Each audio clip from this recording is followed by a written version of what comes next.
All right, this is Ubaid on behalf of Electronics, and in this video, we'll be talking about discretionary fiscal policies and interest rates. Now, when it comes to discretionary fiscal policies, they're used to expand the economy, for example. And in a discretionary fiscal policy, okay, the governments may go ahead and offer relief payments or stimulus checks. The governments may offer aid, okay, such as aid to state and local governments, okay, for infrastructure development, such as hospitals and healthcare, okay, so on and so forth.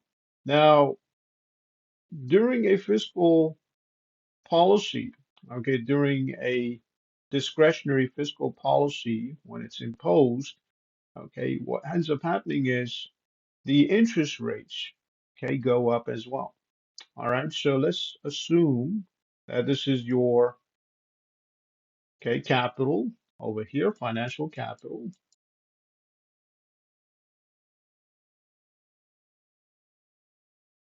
So financial capital. And let's assume that these are your interest rates over here, the y-axis. So interest rates. And let's assume that you have your demand somewhere over here. This is D0. And let's assume that this is your supply. Let's say this is aggregate supply, 0. All right, and let's assume that because of a discretionary fiscal policy, okay, as well as tax cuts, okay, the demand over here shifts to the right. And when it shifts to the right, if you notice, the new equilibrium point means that you have a higher interest rate. Okay, so the interest rate goes up as the demand shifts to the right. Now, the whole idea of an expansionary fiscal policy or a discretionary fiscal policy is to get the country out of recession, right? However, in this case, if the interest rates go up, okay, the borrowing will go down and spending will go down. So borrowing goes down and spending goes down.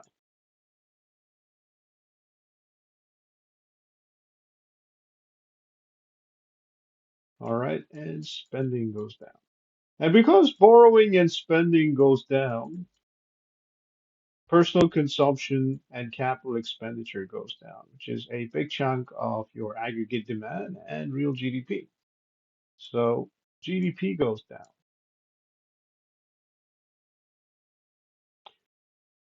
All right, now this is counter-effective when it comes to expanding the economy.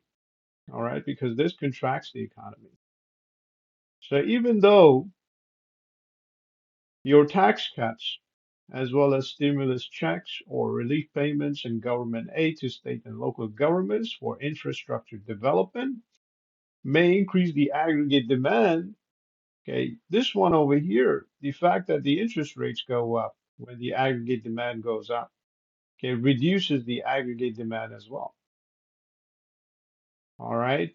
Now, even though the aggregate demand that goes up because of a discretionary fiscal policy as well as tax cuts may not be completely offset by the aggregate demand that goes down because of high interest rates.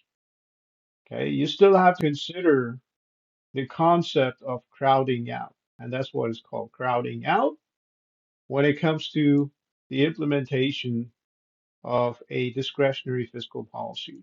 So this is crowding out.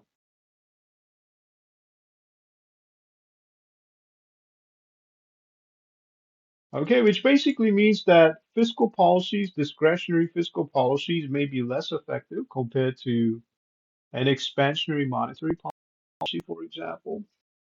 Okay, because at the end of the day, okay, the demand that goes down because of an increase in interest rates offsets the demand that goes up because of the discretionary fiscal policy to some extent.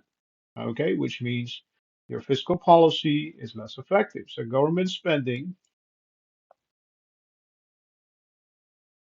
Okay, and this would be spending of state and local governments on infrastructure, for example, and government borrowing.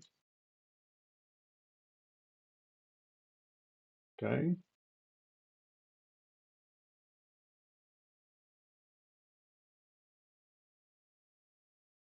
will reduce,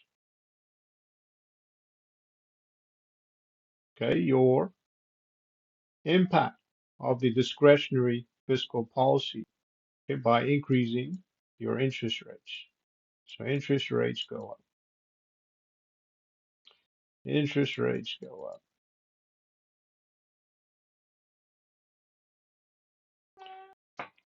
All right, so that would be it for this video when it comes to discretionary fiscal policies and interest rates. On behalf of Electronics, this is Obey. Have yourself a great day.